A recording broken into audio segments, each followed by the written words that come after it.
Bonjour, bonjour, j'espère que vous allez bien, que vous avez bien passé la nuit. Aujourd'hui, nous sommes vendredi, c'est le jour de la mosquée et nous avons une communication à passer. Voyez-vous, depuis un certain temps, nous assistons à quelques couacs au niveau de la communication présidentielle.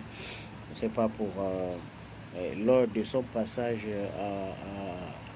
à Chibanga, pour ne citer que ces quelques exemples, le président a eu une communication concernant le, le problème avec l'ancien directeur général du budget qui lui l'a félicité pour ses investissements dans le Grand Nord. Le Grand Nord, et là, le président était du côté du Haut-Ogooué, et là, cette fois, il a félicité Madame Marie Madeleine Mbouranchio pour sa contribution à l'arrivée de la transition. Le président a précisé que Marie a tout fait pour qu'il y ait transition. Bon, bref. Alors, en résumé, qu'est-ce que je veux partager avec vous?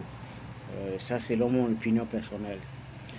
Je pense que dans un pays, il y a la masse et il y a ceux qui comprennent les choses autrement.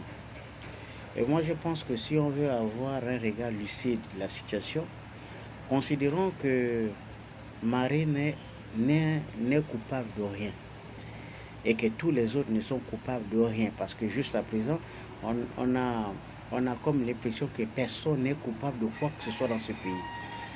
Et nous parlons d'un pays qui a une cinquantaine d'existences dans une terrible mauvaise gestion et une terrible privation des libertés élémentaires des Gabonais et une privation de l'alternance politique. Tout ça, il paraît que personne n'est coupable. Moi, ma question, c'est celle qui taraude mon esprit depuis ce matin, c'est étant donné que ceux qui ont étouffé la démocratie ne sont pas coupables, ceux qui détournent de l'argent ne sont pas coupables, ceux qui ont retardé le développement ne sont pas coupables. Moi, je voulais juste savoir, pour vous qui suivez cette page-là et qui avez des connaissances multiples, essayez de nous apporter des éléments de réponse parce que nous, on veut savoir si personne n'est coupable. Dites-nous pourquoi les choses qui existaient depuis, ce n'est que Madame Sylvia, Monsieur Noureddin, les deux enfants d'Ismaël, Monsieur Patrici Tanaza, et Ayon, et pour ne citer que quelques-uns que plus quelques d'autres qui sont en prison. Est-ce que cela signifie que tous les problèmes que nous avons dans ce pays, des détournements, il n'y a que ceux-là qui sont concernés? Si tel est le cas, est-ce qu'aujourd'hui, on ne parle plus de détournement? Est-ce qu'aujourd'hui, c'est fini? Tous ces mots-là, est-ce que c'est terminé? C'est le point d'interrogation. Et donc, voyez-vous, il y a des moments où quand tu te lèves, tu te dis, soyons sérieux. Parce que le Gabon, c'est quand même notre pays. Et nous avons la lourde responsabilité d'accompagner les acteurs politiques, les leaders, les accompagner à accomplir le vivre ensemble, à faire en sorte que chaque Gabonais puisse se retrouver dans ce qui s'est fait. Moi, je suis au regret de vous informer que moi, je ne sais plus. Parce que quand je me lève, je me dis parfois même, tu te lèves avec des cauchemars. Tu te dis, mais c'est pas possible. C'est quand même un pays. C'est un État. Mais qu'est-ce qui n'a pas marché entre-temps? On veut bien, mais il faut que ça soit clair. Là, vous avez des recrutements. On vous dit tel machin, recrute tel machin. Est-ce qu'on va regarder dans ces recrutements-là? Parce que les mêmes qui ont des positions, c'est eux qui placent les familles. Mais vous allez vous rendre compte que les familles qui n'ont pas des gens positionnés avant, c'est eux qui vont subir les fameuses lois qui vont arrêter en haut.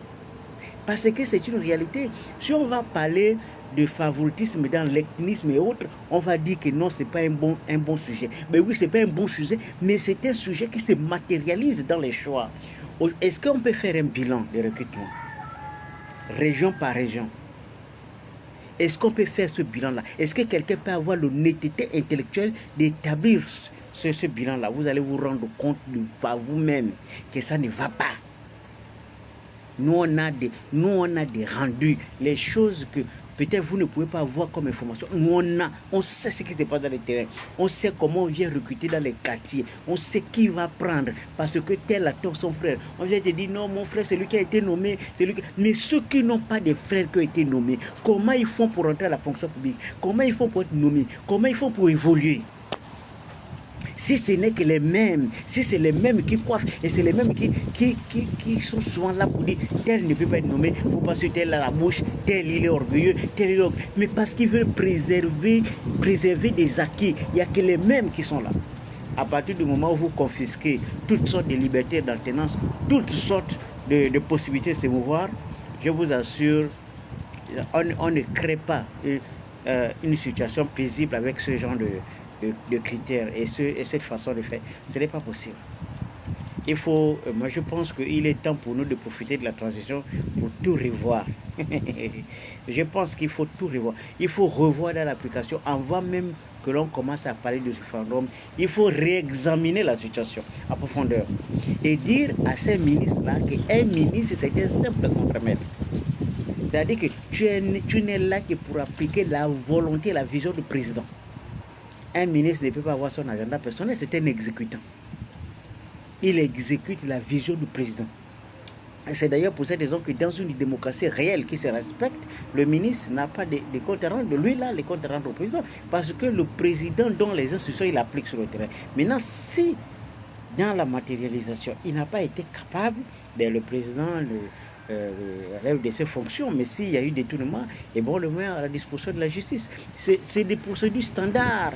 On n'a pas besoin de passer par Harvard pour faire ça. C'est standard.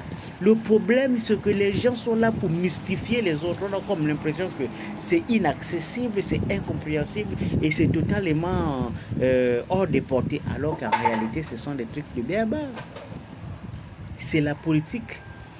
C'est au ministère, le patron du ministère, c'est le secrétaire général. C'est lui qui a la responsabilité de gérer tous les techniciens du ministère. Le ministre n'est qu'un instrument politique. Il n'est là que pour veiller à ce que l'application de la volonté de son chef soit matérialisée sur le terrain.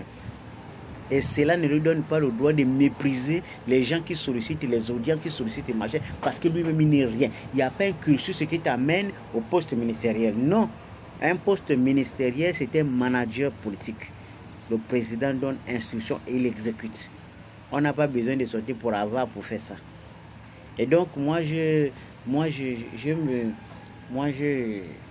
suis souvent étonné de voir combien de fois l'orgueil et puis je ne sais pas comment il faut encore qualifier ça, de ces, entre guillemets, certains des membres du gouvernement s'expriment parfois dans les bureaux. On a comme l'impression qu'ils ne sont pas là pour le service, le plus grand nombre qui sont là pour le service personnel. Ils méprisent les gens, ils humilient les gens quand ils viennent solliciter, et quand les gens viennent vous exposer le problème du chômage, ils humilient comme s'ils ne sont pas là pour ça.